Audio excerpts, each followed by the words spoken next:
Morning, everybody.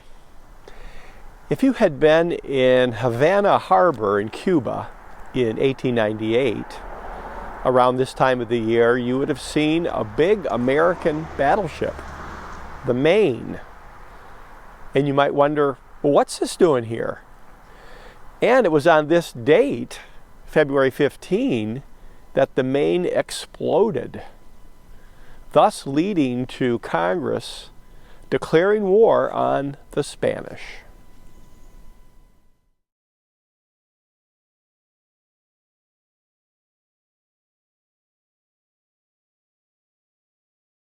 Part of the background to our story is the Monroe Doctrine from 1823, when we claimed that the Caribbean and Central and South America were basically our sphere of influence.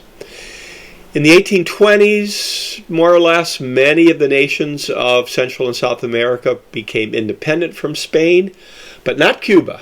So at the part of our story, it's still a Spanish territory. Now here's the Maine. It was designed more or less in the late 1880s. It was a battleship of that era, and part of its mission was to guarantee American interests overseas. And here's a stock certificate of Standard Oil, big international company, and many American companies had land and property in Cuba. Now here are Cubans harvesting sugarcane, and when our Congress increased the tariff on Cuban sugar, that really hurt the Cuban economy, and that's one of the reasons there was a Cuban Revolution. Not the only reason, but one of them. And here are Cuban revolutionaries from around 1895. These would be kind of the intellectuals, the writers, but there are also many common people who supported the revolution against the Spanish, and the Spanish responded quite harshly. This is about 3 years before our event. Now this map reminds us how strategic Cuba is relative to Panama. At the bottom of the map here, Panama Canal was not built yet, but people were talking about it. Now this is William Randolph Hearst of the Hearst newspaper chain. He had the New York Journal. He loved sensational stories, things to get up circulation. And his chief rival across town was Joseph Pulitzer, who had the newspaper The New York World. So these two men competed with each other, and one of the things at that time period was this cartoon, The Yellow Kid.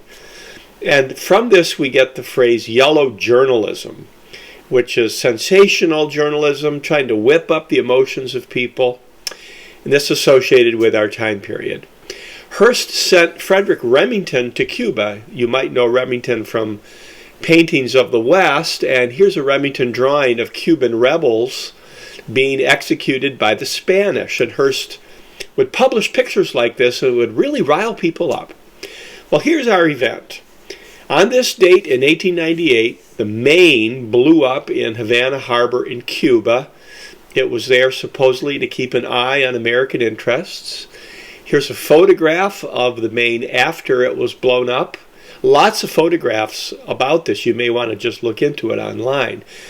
And meanwhile, the newspapers in New York are beating the drums that this was done by the Spanish. And here's the headline from the New York Journal saying the Maine was destroyed by an enemy. But the Spanish denied it and said we had nothing to do with it.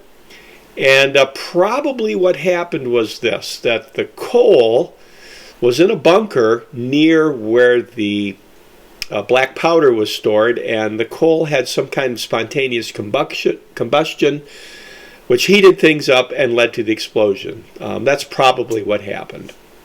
Now there are bits and pieces of the Maine all over the place.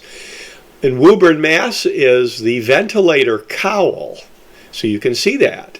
In Canton, Ohio, where William McKinley was buried, he's the president during our event, is part of the conning tower. So you may want to check that out. And in Maine itself, in Bangor, is the front shield and the grill work of the battleship. And over in New York City is a big monument to the Maine on the southwest corner of Central Park. This was actually paid for by Hearst in the early 1900s. And there's the mast of the Maine in Arlington Cemetery. So next time you're at Arlington and you look at all the graves, Reflect on that mast and the ship that blew up in Havana, Cuba.